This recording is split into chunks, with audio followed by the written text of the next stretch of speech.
first, I want to thank you for coming out and spending time with the youth of Chester. It's greatly appreciated to see world champion come back and give back to the youth and inspire them. I just want to say thank you very much for doing that. Thank you so much for having me. Yeah. One of the questions I want to ask you,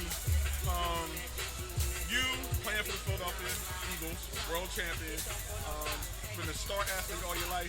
What got you into sports? Just the love of it. Just relationships, Yeah. Having the opportunity to, build relationships and, have friends and just have a good time. That's really what it was. Yeah. Sports is like the number one bridge, to, building and forming relationships. Yeah, and I think that's one of the things that we talk all the time, just not like going pro, but dealing with the youth and playing sports, teach you discipline, teach you how to deal with adversity and come back and do different things and work with people. And being able to work with different people from different backgrounds, whatever, for like a common goal. And I think that's a really, really good thing. One thing I want to talk to you about, because we talk about pro sports here, but we do a lot of things with youth sports and coming over with adversity. When you first started with the Eagles, you had a little adversity first starting off, and then you came on and had a spectacular year, won the Super Bowl. What things did you do to deal with that, to get yourself in a way to build yourself up to become like the player that you are now?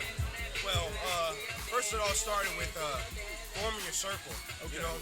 I got around the right people. Right people, that's key. Right people. Be around the right people. Got around the right people. One of my close buddies who spends a lot of my time with me, he's here. Okay. Austin Parker. He spent a lot of time with me throwing, working out. Okay. He pretty much went through all my workouts. He was up at 5 a.m. Okay. with me, working out 7 p.m. at night, start 5 a.m., just keep going. Yeah, definitely. And, he gave me his time and his effort, and we just focused on just the investment. Okay. The investment of the details and the grind. Okay. And every day we poured into those things, and as the time went on, we saw the results show in practice. Okay. More comfort with everything I was doing. Okay.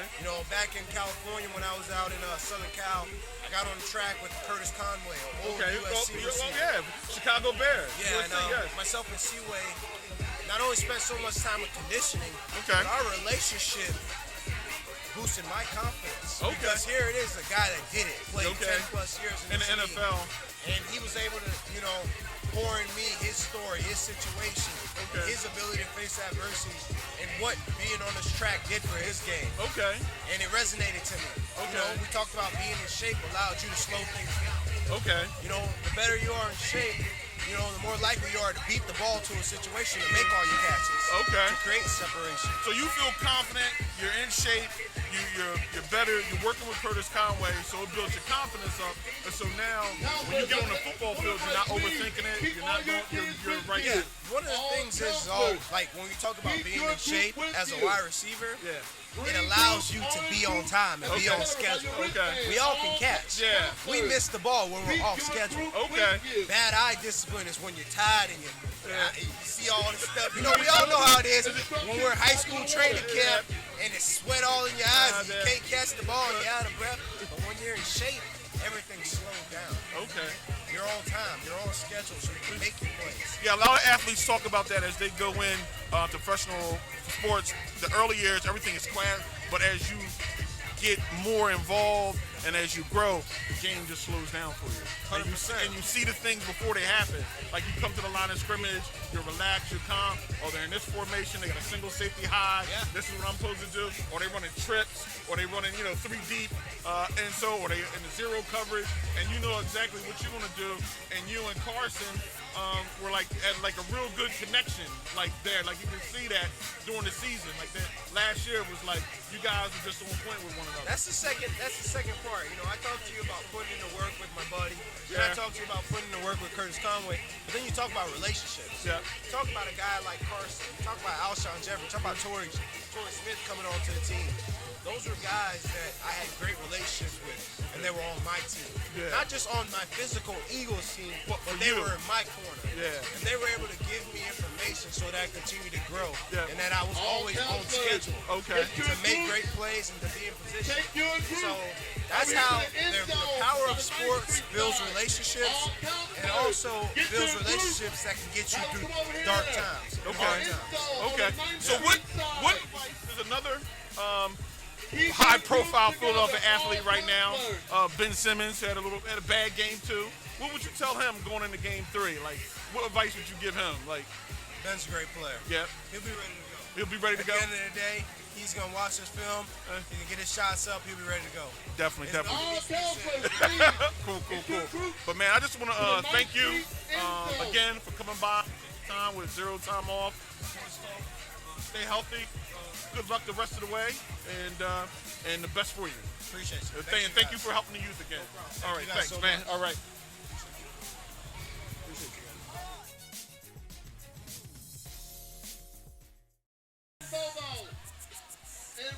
WZTO, we're here live at, well, we're not live, we're recording today.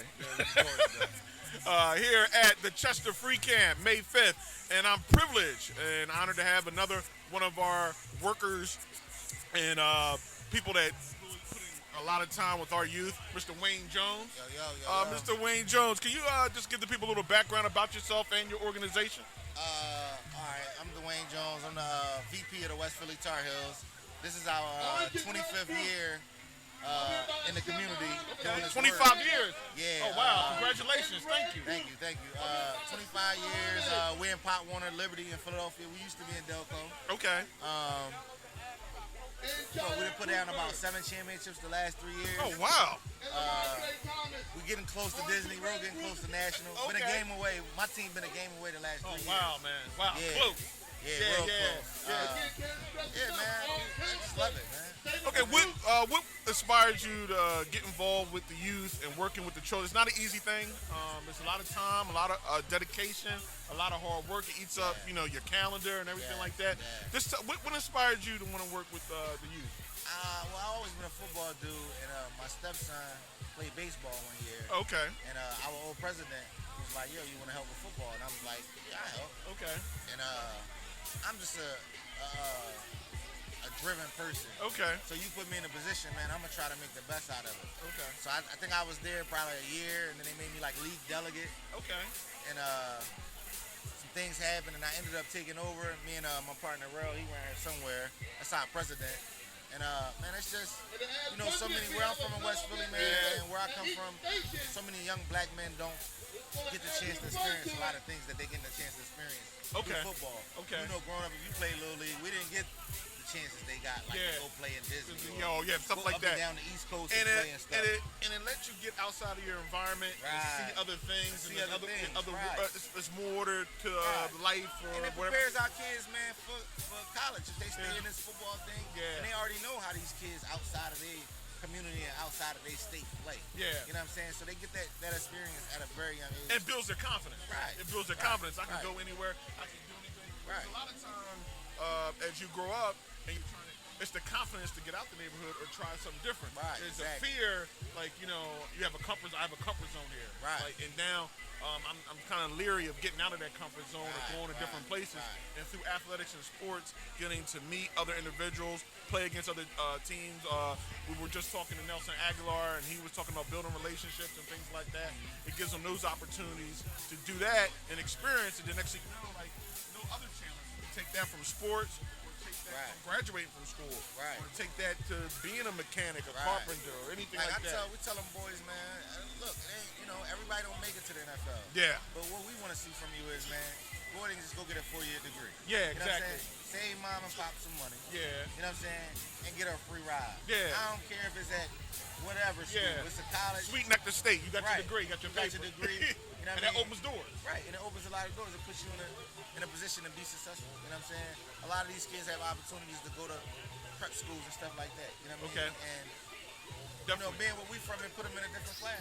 Yeah. You know what I'm saying? You go to Malvern Prep or St. Joe's Prep and you rubbing shoulders with Jeffrey Lurie's son. Yeah. Or Nesson Agholor's son. Yeah. Or somebody, Relationships. Right. You know what Yeah. I'm saying? So it pushes you up there, so it's good, man. And for me, being out here, man, I just love to see the progression. Yeah, I love yeah. to see the year-for-year progression. I love to see a kid The kids grow and develop. You know what I'm saying? Better Come in- themselves. They're not going to be the best at something, but they're the best Right. at something. Right. Yeah. I love it, man. Like I can show you 4 or 5 kids we didn't bring out here that was what they would call a hoagie. Okay. And now they get on the field, they cold studs. Yeah. You know what I'm saying? Okay. So, I love it, man. It's really a good thing. I'm able to give back to my community. I'm able to show young black men success. You know what I mean? Exactly. With them being able to bring some chips home and win some games. Yeah. Pride. Right, pride. You know what I'm Yeah. saying? A lot of times we as men, we don't get to have that success. You know what I'm Yeah. saying? As black men and Yeah. stuff like that. We just Definitely, working and definitely. trying to take care of ourselves and family. Yeah, exactly. You know what I'm saying? So for them to And- get that and- recognition now and get It that inspires them later. right, and get that winning attitude now, Yeah. man. You're not just winning on the field, you're Winning winning in that life. life. Exactly, Facts. exactly, You know what I'm exactly, saying? definitely. And that's what the great thing, the caveat for sports, like on the show, we talk all the time about pro sports, but we also spend a lot of time on youth sports. We talk a lot of time with coaches like yourself, trying to get information, get back to the community, how important it is to get involved in maybe football, maybe whatever, track, field, Whatever you're doing. Get your child involved in athletics is a Okay, positive, we have the green positive group stuff. up. But I just want to say thank you again for stopping by and taking I some did time with us. I did have some advice for Oh, okay. Oh, parents. definitely, definitely. Everybody- Advice Some I advice. got for the parents is, excuse me, Everybody the kids, let the everybody coaches yours. Okay. But right now we That's all you need to know. Yeah. I was let about the to- coaches coach. How do you deal? That I always ask that question. How do you deal with? I was talking to Coach Lamar. It seems like one of the toughest things to deal with, not especially kids, is the parents of the kids. And you deal with a parent who thinks their kid is all world, and he's actually not. He's not, right. How do you deal with that kind of situation? I tell you this, man. My president, Rel, my boy, he always say, man, you got to coach your coaches. Yeah. Coach your parents, man. Yeah. And I mean, you're going to have some parents that's wild. Like, I got a mom. She don't care. I was gonna say, I bet you the moms is It be worse the than the guys. moms. The moms is be worse than ready the to go guys. off. Like, Yeah. they the ones. That's what I was gonna tell you. Yeah. I mean, man, I just let them, just try to build trust with them. Let them know, like, listen, man, we got your son, you know what I mean, best respect in their hand. We as coaches, we ain't gonna give him nothing free. Everything out here, he gonna earn. Yeah. You know what I'm saying? But let us coach. Let us be who we are to him. You know what I mean? Let us be mentors. If you're gonna put him in our hands, trust us to put him in the right position. You know what I'm saying? Because we don't get paid for this. Yeah. So know that these dudes out here doing this, all these coaches, whether they mean you like them or not, they taking their time out of their day away from their families, away from their friends, away Yeah. from They whatever put in the they time, the doing, dedication. Yeah. to put their time into your children. Yeah, my friend says his son swims. I played football with him at Academy Park. He went to Colgate. He says that at his kid's high school gym, they have a sign up. Parents, relax. There's no scholarships are going to be given out today. Just relax. Just relax and Let chill him and enjoy. develop. Let him naturally be what he's going to be. Yeah, and enjoy And I the tell time. you, you're going to see a different kid every time. Definitely. I know it worked for me, man. But once again, I just want to thank you for taking a few minutes out. No problem, And man. we're Jay, going to have my man, yeah, You know. we're going to have a coaches roundtable. We're going to get you involved in that. I'm better when we talking trash. I heard he can talk some pretty good trash too. That's what I heard. That's all I do. Well, thanks again, man. Thank All you right, for man. stopping by. Appreciate Thank y'all, you. man. Wayne Appreciate Jones, y'all y'all. having me, man. Thank you. You already know I'm going to go over and steal me with these t-shirts. Ready to go? We're at WZTO with two tremendous gentlemen here. Won't you introduce yourselves to the listening audience on WZTO Zero Time Off Radio Sports Talk? Yes, Coach Bell, Chester High School. Okay. Head coach. Coach Charles, Chester Panthers. Chester Panthers. So Charles has been on our show before. He's been giving some tremendous insight on coaching and the youth today. First of all, I just want to thank you, gentlemen. This is a beautiful event out here for the city of Chester, the kids, the youth coming involved. And some of the things I had to sit down at a brief conversation with Nelson Agholor, and one of the things he was talking about was relationships. And he was talking about that's what helped him, his relationships in sports and football that helped him grow and develop into the player that he did and the struggles that he was having. You guys, can you just explain how this type of event benefits Chester and how it helps the kids and the youth and the community overall? Man, so Chuck, you can start us off, man. Man, this is so awesome, just for the youth of the city of Chester. You know, especially being plagued with so much violence and negativity, just something positive that really shines and really makes a statement in these kids' lives. Like, they'll never forget this experience. Even the high school kids that are actually running the drills, they'll never forget this interacting with Nelson. You know, it'll be in their minds forever. And that's the whole thing that it's about is trying to help these kids through some of their trials and tribulations that we deal with here in the city. Absolutely. Just to add into what Chuck is saying, man, it's a privilege. You know, it's truly a blessing to be out here to pour into the kids. This is truly not about, you know, us at all, and that's the first thing. You know, as we come out here, man, we're servants, we're leaders, but at the same time we're servants. So we kind of like put ourselves to the back to make sure that the kids get everything that they need. You know, why wouldn't we be out here to serve our community and to serve the young men on a Saturday when there could be other things going on? Oh, definitely. And now, you got a question? Hey, Coach Bell, I got a question for you. Normally when I run into you scouting, you in the field, I run into you at the high school games, you know, when Chester playing someone, you know, y'all got to play one or the other next week. That's right. So I normally run into you when you scouting, but I wanted to ask you, you know, you being from Philadelphia, right? No, I'm from Washington, D.C. Washington. Yeah. All right, you being from Washington, like, what made you come to Chester and wanted to pour into the kids? I thank you for it, but I was curious about that. Great question. Truthfully, man, I went to Cheney University. Okay. I was there for 4 years and blew my right knee out. And I played ball out there. You know, I was pretty talented, not to boast about it, but you know, I decided to stay, and I worked in the criminal justice field. So I worked out lineman, worked there for lineman for about 4 or 5 years, and transferred over to Chester County Community Center. So I've been working with the youth, troubled youth, for so long. And what I noticed when working with them, they were getting in trouble in school. So I pushed myself into getting into the educational component. And now I'm here as a phys ed teacher, now also the head coach. So truthfully what made me stay, man, is that we got to avoid, and you got two people in life. You got those who see the need and meet it, and you got those who just don't meet it. So I saw a need, and here I am. All right. Yeah, I was just curious about that. I wanted to ask you that last year when I used to see you, but time was just not right. So, truth be told, man, it's really not where you are, is what you do where you are. And you know, our kids, man, what really hurt me, I was telling Chuck about this, when I rode down 9th Street and I saw so many T-shirts on top of sticks, you know, letting us know how many youth we had murdered. Yeah. That touched my soul. So, you know, Chuck and I were always trying to get our head to mesh to make sure that we get stuff going for the kids. All right. Oh, definitely. And you guys have like formed a union. You guys are working together with the kids as far as the youth, from the football aspect of it. With you're doing it, the youth, and migrating over to the high school level. And that's really good because that hadn't happened a lot of times. Because a lot of times it's been like, you know, everybody's trying to work positive, but I'm seeing more of a united front. And then when you come together in a united front, you have strength in numbers and more powerful. Can you talk on that, Charles? Sure, absolutely. There's always been a separation between youth football and high school football in the city.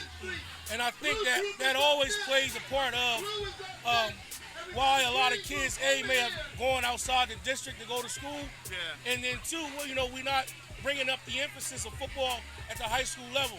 Now that we're working together, the children in our program have a direct migration into the high school system because our oldest kids are being coached by the high school system. Okay. Now, what advice, and we talk all the time, and Charles, you gave some great advice last time when we were talking about the social media aspect.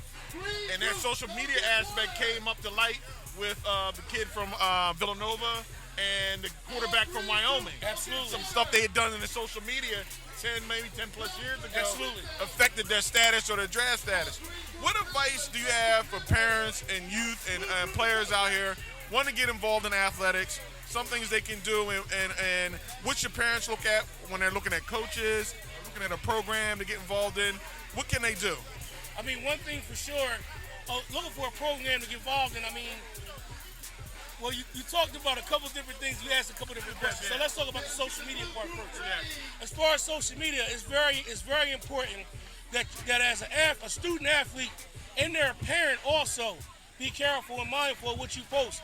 I mean, just today, we were accoladed today by the PR people for the Philadelphia Eagles on how nice our flyer was, and then he went on to say how important how our Facebook page looked and our website, which means that he inquired into it. Yeah, you know what I before mean? it came out, yeah. And that's awesome, man, because that's what they're going to do. Because people want to get involved. They want to know who they will be associating themselves with, not just from the student athlete, but they want to know who they have in the stands also. So it's important that the kids keep social media as clean as possible. Right.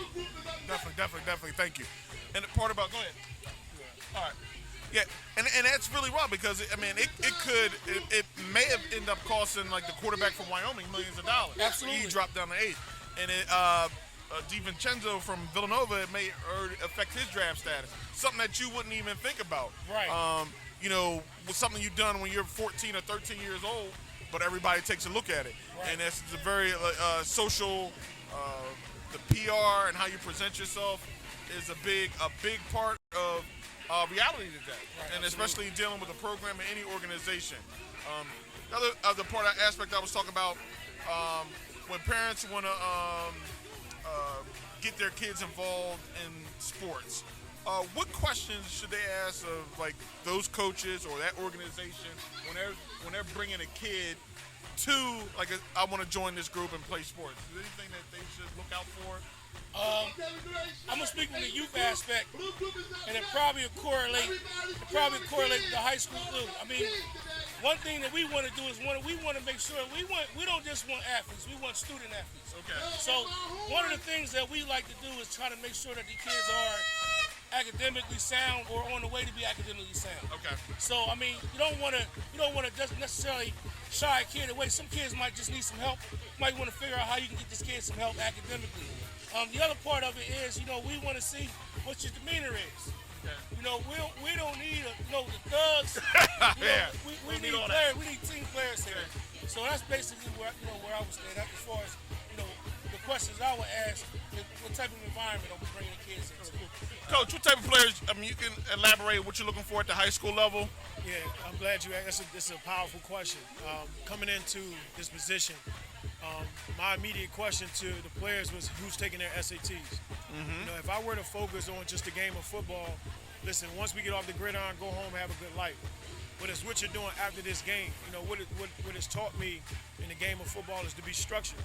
And I think with that being structured, the young men need to know what structure is. It's going to help them academically.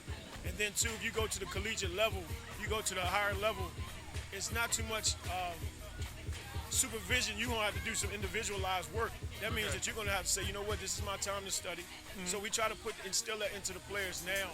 So I told the players, we're not coaching you just for this year or just for high school ball. We're coaching you for collegiate ball. We need a preparation, and it's going to start now.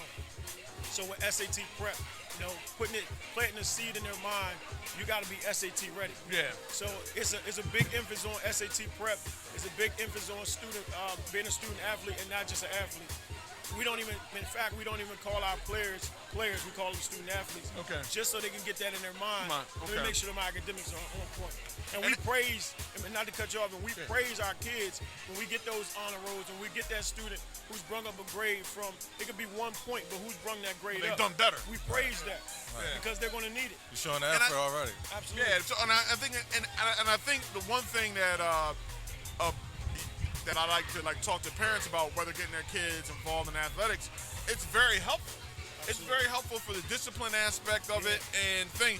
And the one story that I like to reflect on is Edwin Moses, the great hurler. He was one of the greatest hurlers of all time. He went to Morehouse and was having some problems academically, whatever. And he wasn't a track guy. And he asked his parents, could he run track? And his dad was like, I sent you down there to be a Morehouse man, not exactly to run track. But his mom was like, no, it may help him, whatever. So he started running track and became one of the greatest hurdlers of all time and actually applied his engineering to the steps you take to use on the hurdles, which changed the way he did the hurdles different from everybody, and won like 100 races, like in a way. So the athletics and anything that you're dealing with, sound body, sound mind, is very helpful in the development of an all-around child. Absolutely. And that's what I like to stress with parents and things like sports and athletics is just really, really good. And you guys are doing a tremendous job. I mean, I just want to thank y'all because you're always coach. Yeah, I mean, every time I see my coaches, they're coach. You're coach for life. Absolutely. Like, you know, Absolutely. yeah, it's always that. Definitely. Jonathan, you had a question? Yeah, I had a question for Coach Bell. I mean, Charles can answer it too, but now that they went unlimited, like that was a big problem with like my age group. Like that was our big problem because we had the receivers, we had the running backs, we had a so-so quarterbacks, we had the linebackers, the safeties, but our line was so terrible. And to me, I feel as though the line. You said that affected your Couple career, of them might be Jonathan? out here and help me out right now, but the line was bad, and I feel as though it was bad because they couldn't play weight league. So you had me on weight league, which was a running back when I got to high school, which was a cornerback when I got to high school, which played safety, and I was on the line in weight league, you know, because I was strong, you know, but I'm not going to play that going in. And then you see a kid that weighs 240, and you're like, okay, I got him blocking, but then when we go to practice, he can't even get in the stands. He fall on his face. Once you move his leg and his arm forward, he fall on the ground because he never was trained. Like, I don't know if y'all got any kids yet from the Unlimited League, and do it help? Absolutely. What we're seeing now is steps of what we did behind the scenes. Okay. This is not Chuck and our first encounter. We've been discussing this thing for a while, and then God has just led it to be in fruition. But that's why we have the feeder program. We had one of our very own coaches who's the head coach at 14U. So he moves with the kids. He's not only is he a head coach, he's a transition coach. So he's watching them come to us. Hey, coach, I got so-and-so. This is what his weaknesses are. This is what his strengths are. And we build on that. And you're absolutely right. You may have a lineman who's a running back at this level. Right. So it's certain things that we teach. We working on our verbiage to make sure that with the 14U guys are working on, that's what we're working on.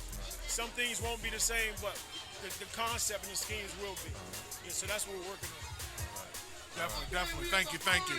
And Charles, you're seeing that benefit of the unlimited and being able to coach and get the guys on the field and be able to do work and stuff, and as it matriculates on to the high school level? I mean, Johnny said it best, and that was a great analogy, or not even analogy, experience of what he actually experienced. We have kids. I got a kid out here now that's 9 years old, 5'4", 200 plus pounds. He would have never played weight ball ever in his life, you know what I mean? But he's going to naturally probably be a lineman for the rest of his whole football career. Right. And unlimited weight football force you to put kids at their natural positions. If you're a little smaller, play safety, you might play wide receiver, which are smaller kid or smaller mid positions. You know what I mean? You pretty tall, you probably be a quarterback because you can see over the whole line. So, I mean, honestly, as far as for the city, and I said this like 3 years ago, I said in 4 years, the city of Chester, this was actually before Bell even got here, I said whoever's coaching the high school football team is going to be happy that the Chester Panthers went unlimited. Now, we have kids out here now that might even go from 9th grade straight to varsity because of their size and their ability to play, and they never would have been able to develop that if they weren't playing football, if we didn't have unlimited weight football. Sure. So I think it's big, it's big. Get these kids off the couch, get them moving, you know what I'm saying? And we were saying, I'm watching kids out here now, one kid in particular, Farouk Rashid, big kid, never played a game before. In 3 years now, he's been playing for 3 years, and he's nimble. He can move, you know what I'm saying? Like, he can really move. That he might even go fullback this year. I don't know, you know what I mean? That's how well he can move now. But he would have never been able to do it if it wasn't for unlimited weight football. Cool. Great Because question. normally they start you off like they see you in 9th grade and say, all right, about time 12, he'll be all right. Right. But now, that's too late. It's too late. But now, since you can work him out now at 8 years old, you can get him on that line at 8 years old. So now, when Coach Bell get him, he already know how to get in the stands. Right. He already know how to take off if he a linebacker, if he a DN. And he already know these things now. You know where to put his head at. Right. And having art and talk. discussing the verbiage, he'll already know what a 1 block is, a 2 block, 3 block. He'll already know exactly. Because I have friends, they never got to play. They didn't get to play till high school, and it hurt. It hurt them. You know, in the long run, it hurt them. You know, 12th grade, they did pretty good because just their will to play. But they lost so much on getting there, you know, because they missed 15, they missed 8 years of playing. What you're saying is process. And this, Chuck and I have been preaching this thing to each other for a while. We got to embrace the process, and we got to be patient with the process. And we're starting to see it move now. And it's just over time, we're going to definitely see the fruit of it. We just watching the kids as they're young and develop. As you said, by your senior year, you have tools under your belt now. Right. And if you were to get a senior, and this is their first year as a senior, first year playing with us, it's really hard to get anything, you know, it's hard to retain anything. So that's definitely why we're merging and starting young. Right. Cool, definitely. Look, I just want to thank you guys again for all you do in the community. And we'll definitely talk again. WZTO, we committed to the Sports Talk Radio. We talk a lot about pro sports, everything like that. But we're definitely committed to the community and the youth programs. We're trying to get that information out there. Anything you guys need or anything from us, feel free to contact me, and we're willing to help. But just again, thank you. Appreciate you, I know man. dedication. Yep, I appreciate you, the man. kids. Catch you at another scout. Yes, sir. Definitely. Thanks again. Hey, man, Thank shout you out to again Coach Al Layton, man. All right. No All doubt. right. No doubt. That's my man. I have to shout out. Coach, Thanks a we lot. want some free time to sit down and talk, man. You guys ready? WZTO, no time off. Sports Talk Live from the ranch here on location at Chester High. I have two world champions here with me. Can you introduce yourself to the people? Barnett, play defensive end for Philadelphia Eagles from Tennessee. Nate Sudfeld, played quarterback for the Eagles, went to Indiana University. Okay. And you, Derek, recovered the biggest football in Philadelphia history in the Super Bowl off the strip sack. Tremendous play. One thing I want to ask you is, we're out here with the youth today, and first I want to thank you for volunteering your time to come out here and give back to the community. It's a beautiful thing, working with the youth and kids of the day. But what advice can you give to young athletes coming up today, looking just to play ball or any sport and going to college and then maybe even becoming professional out there?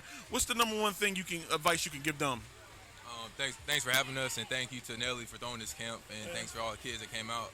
But the biggest advice I'd give to young kids out there who want to take it to the next level is, first, you got to stay in school and make sure your grades are on point, because you can't go nowhere, can't do anything in life if your grades aren't first and foremost in your life. Yeah, it's a great point. And again, thanks also, like Derek said. And just to echo what Derek said is the grades are really important. You have to start getting good habits at a young age, which is going to class, doing your homework.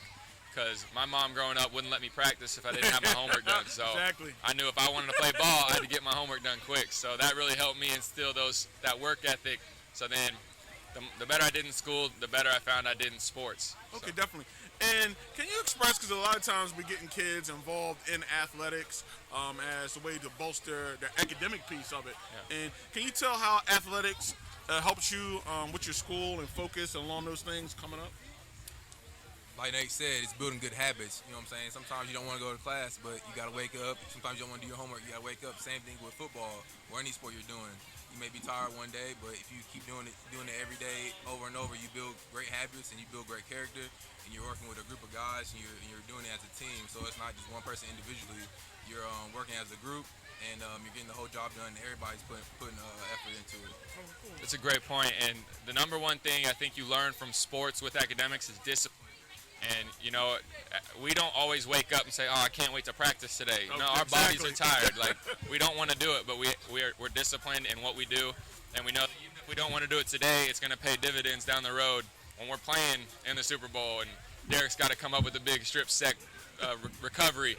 And that's because he was disciplined every day, did his work every day, added the days together, and was able to make the play when the time mattered. But discipline is really, really important. Can you explain, because you guys went to big-time universities, and how athletics and sports help you develop relationships with a lot of different people? The one thing that was said about this Eagles World Championship team was the camaraderie. You guys went through a lot of adversity with injuries, but you guys still came together and were able to accomplish goals. Can you speak on how playing sports and athletics allows you to be able to communicate and relate with a whole lot of different individuals from different backgrounds to come together and work together to get a common goal today. In academics today, a lot of things just talk about collaborative learning, and I don't think it needs more collaborative than playing sports and learning. Can you guys speak on that? I mean, that's a really important point that you made, and that's honestly one of my favorite parts of football is, I mean, we're all on the team, 53 different guys from different backgrounds, different states, different upbringings, and we're all coming together for a common goal, working together, getting to know people, and one of the best parts of football is the relationships. I mean, Nelly, for example, is one of the receivers, and if he's out there and I throw the ball a little low, he's going to be like, hey, Nate, listen, I need the ball here. And if he's a little bit deep on a route, I'll be like, hey, listen, if you go a little shorter, I'll put it right on you. That communication has been good. And then from a young age, you're just dealing with people, understanding, where they come from and, being empathetic to how they were raised and they understand how you were raised. And that's really been beneficial. And I think the reason we were so good is, like you said, our locker room was so special. Guys cared about each other off the field as well as on the field. So we knew people had our back when the whistles blew. We were like, that guy's got my back, I got his back. So it was special. Absolutely, like when Nate said, relationships is everything. Like just as today, Nelly threw a camp here in Philly, and I didn't know Nelly in college. I met him when I first came up to Philly. Okay. And now I get to help him out with his camp and stuff. So I'm getting to come out and help the community. And thank you to Nelly for doing this. Oh, definitely. Jonathan, you had a question? You can touch on how pretty much like how y'all football season this year was the same almost like through life, like with bumps and how things happen and you give up. Like some people, like a lot of things why people can't do so good when two things happen, two roadblocks, they give up. Like even with all the injuries y'all had, and then also with even in the Super Bowl, we on our radio show we said that I gave y'all the win, but I said that y'all gotta get that penetration. The other 5 guys y'all gotta get to Brady, but you weren't able to get to Brady all night, and y'all could have easily you could have not had that motor that you had in that play, and that play would have changed the whole game outcome of the game. Like, how was you able to still pull that motor out at the end of the game, even though you couldn't get to him all night? Just like we talked about earlier, practicing and good habits. You keep working at it. We knew what the game plan going in. We knew who we were playing against. We knew they were good. We knew he was good, and his resume speaks for himself. So we knew if we didn't get to him in the first, second, third, there's also a fourth quarter. So we just had to keep on chopping away, and we kept doing so. And everybody stayed on the same page. Everybody was positive. Nobody got down. Yeah. And Brandon Graham came up with probably the biggest play of the game. Yeah, like you said, the adversity we faced all season. We're able to stick together. Our coaches did a good job of, keeping that bond tight in the room and making sure it was a next man up mentality. I mean, Carson Wentz should have probably won the MVP, but he had an injury.